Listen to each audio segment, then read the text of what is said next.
SBF led more than 500 business representatives to attend the 6th CIIE last year.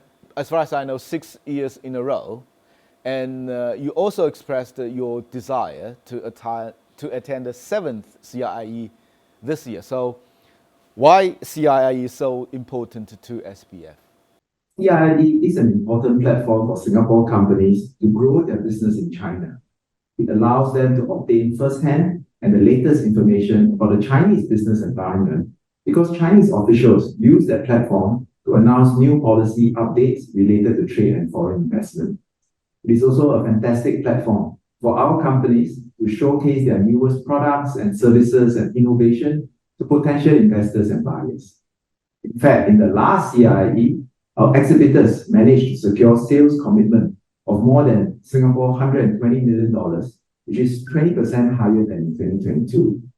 And our companies concluded 13 MOUs valued at about 90 million Singapore dollars or approximately 464 million RMB at the China-Singapore Trade and Investment Forum, which we organized on the sidelines during CIIE.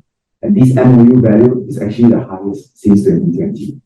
At CIIE last year, Premier Li Qiang said that China's continued commitment to open up its markets for import will be implemented through structural policy and regulatory changes to ease the doing of business in China. This is extremely important and encouraging to businesses given the current global economic conditions. We believe that China can be a growth engine for the world as it transits from a production to a consumption-based economy. How would you say, what is your opinion on China's efforts on that? So with this focus on high-quality growth, we can see China starting to take steps to improve the transparency of its regulations and ease the whole application process for various permits to sell into China. And we hope that the Chinese government will continue to do so because certainty and speed are very important for any businesses to do well in any foreign market. So China's focus on high-quality consumption and services, along with the push for expansion into high-quality sectors, is welcomed by Singapore because many of our companies have strengths in digitalization and sustainable development. And in fact, we have seen increasing number of such collaborations between Singapore companies and their Chinese in exploring these opportunities. A good example is the Sino-Singapore Tianjin Eco-City, which has actually been developed over the years to be a much more stronger development. Starting with urban development focus, today it has pivoted into low carbon industry development. And I think that's a big area of focus. China and Singapore businesses can also work together in a third country.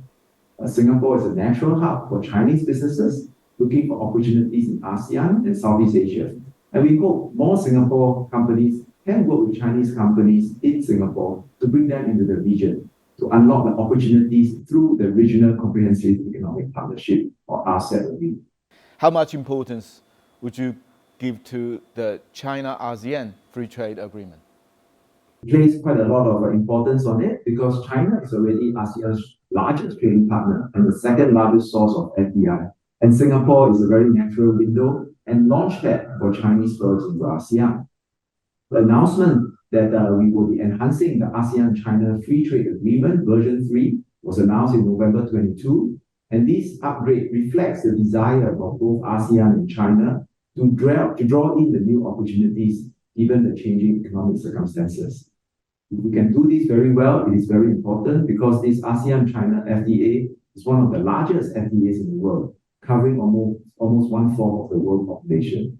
And if we can successfully upgrade this, we will send a very powerful signal to businesses and stakeholders that both ASEAN and China are committed to be more future-ready, to be responsive to global challenges. The new areas that this ACFTA will focus on are important areas. It focuses on opportunities in the digital economy, the green economy, and supply chain connectivity. Collectively, concluding this will help us develop China and ASEAN into a more inclusive trade Asia in the world.